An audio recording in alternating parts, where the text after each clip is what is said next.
Hello friends, இன்றைக்கி அவரக்காய் சாம்பார் எப்படி செய்யலான்னு பார்க்கலாம். ஃபஸ்ட்டு ஒரு குக்கரில் 1 கப்பு துவரம்பருப்பு சேர்த்துக்கிறேன். இப்போ இதை நல்லா வாஷ் பண்ணிவிட்டு 2 கப்பு தண்ணி சேர்த்துக்கிறேன்.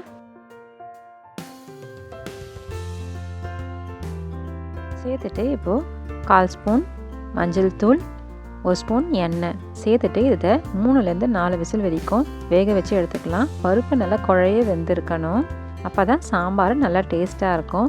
இப்போ பருப்பு நல்லா வெந்துடுச்சு. இந்த அளவுக்கு நல்லா குழைய இருந்தால் தான் மசிக்கிறதுக்கு ஈஸியாக இருக்கும். உங்ககிட்ட மத்து இருந்தால் மத்துலேயும் நல்லா கடைஞ்சிக்கலாம். நான் பருப்பு நல்லா வெந்துக்கனால விஸ்கை வச்சு 2 வாட்டி மிக்ஸ் பண்ணி விட்டுக்கிறேன்.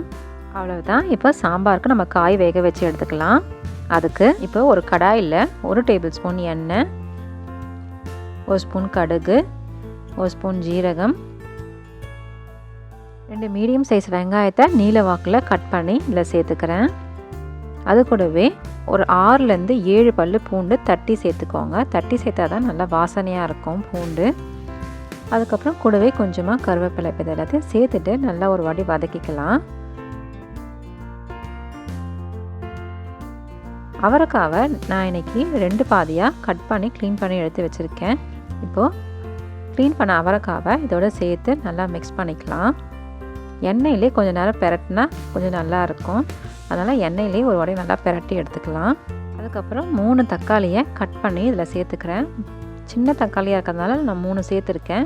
கொஞ்சம் பெருசாக இருந்ததுன்னா நீங்கள் 2 சேர்த்தாலே போதும். இப்போ இதுக்கு தேவையான மசாலாவை நம்ம சேர்த்துக்கலாம்.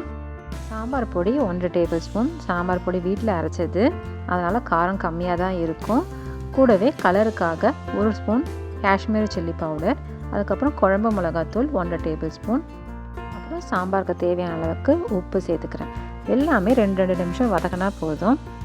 இப்போ இந்த காய்க்கு தேவையான அளவுக்கு தண்ணியை சேர்த்துட்டு இதை மூடி வச்சு ஒரு 10 நிமிஷத்துக்கு நல்லா வேக வச்சுக்கலாம்.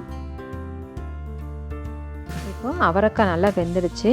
நம்ம இப்போ வேக வச்சுருந்த பருப்பை இதோட சேர்த்து நல்லா மிக்ஸ் பண்ணி விட்டுக்கலாம்.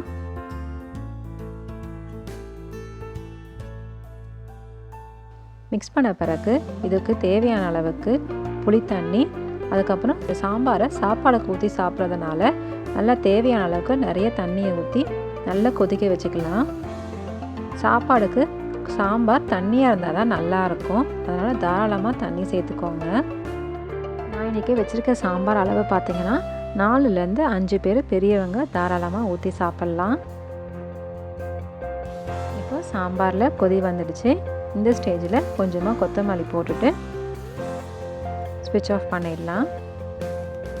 ரொம்பவே சிம்பிளாக வாசனையான அவரைக்காய் சாம்பார் ரெடி ஆகிடுச்சு. அவரைக்காய் சாம்பாருக்கே ஒரு தனி டேஸ்ட் உண்டு. இந்த அவரைக்காய் சாம்பாரை ஒரு வாட்டி ட்ரை பண்ணி பாருங்கள். உங்களுக்கு இந்த ரெசிபி பிடிச்சிருந்ததுன்னா லைக் பண்ணுங்கள், ஷேர் பண்ணுங்கள், சப்ஸ்கிரைப் பண்ணுங்கள். தேங்க்யூ.